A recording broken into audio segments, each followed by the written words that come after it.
this kind of frequently, but what happened to my old Q50?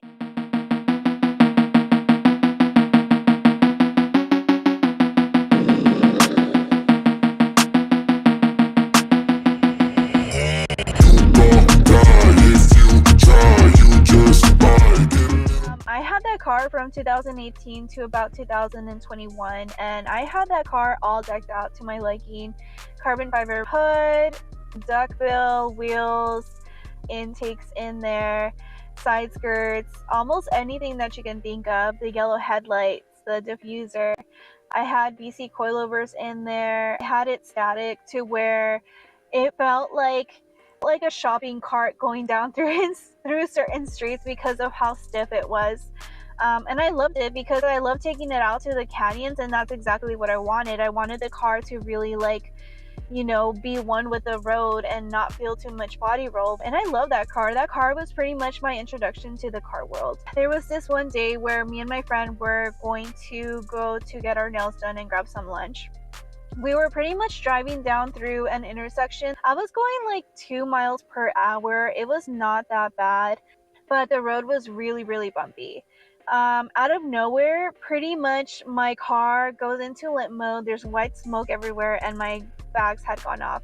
For a slight second, I thought that I had gotten into a car crash and that I had not made it, which is why I was like, why am I not feeling any pain right now? It was such a weird instance. But pretty much what had happened was, because I was static, I had scraped my car quite a bit. I had bottomed out quite a bit, so there was damage underneath the car, and the vibrations from going through that extremely bumpy road, even though I was not driving fast, ended up setting off a sensor in front of the car, where it made my car think that it was in a front end collision or a car collision.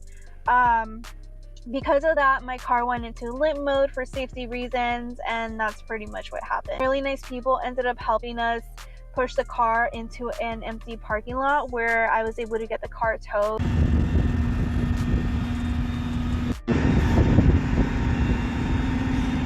There goes my baby.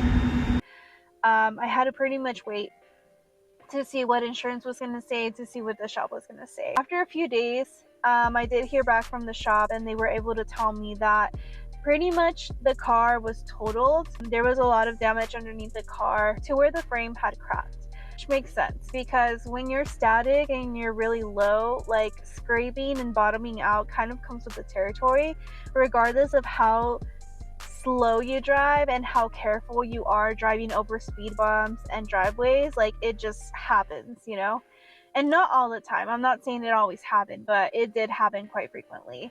Unfortunately, after that, my car was in LA because that's where the shop was where I had my car sent. So I had to drive all the way from San Diego to LA with all of my stock parts, pretty much put my car back to stock, and then bring back my custom stuff that I had on the car. I was really devastated when that happened because that was my baby. That was a car that pretty much brought me into the car scene. I want to say it felt worse than a breakup when I found out that I was not getting my car back. That's pretty much what happened. I pretty much had to give the car up.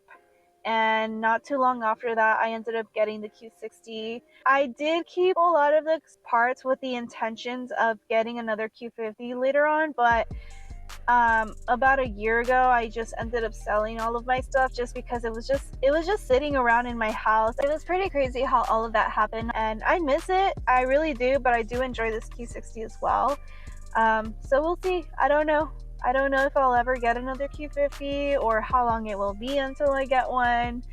So we'll see what happens. That's pretty much the story of my Q50, and this is like the worst lighting ever. I really do want to thank everybody for jumping on and pretty much hearing my story. But thank you so much for joining, and I really hope that you guys have a great night and be safe, and I'll chat with you guys later. Bye.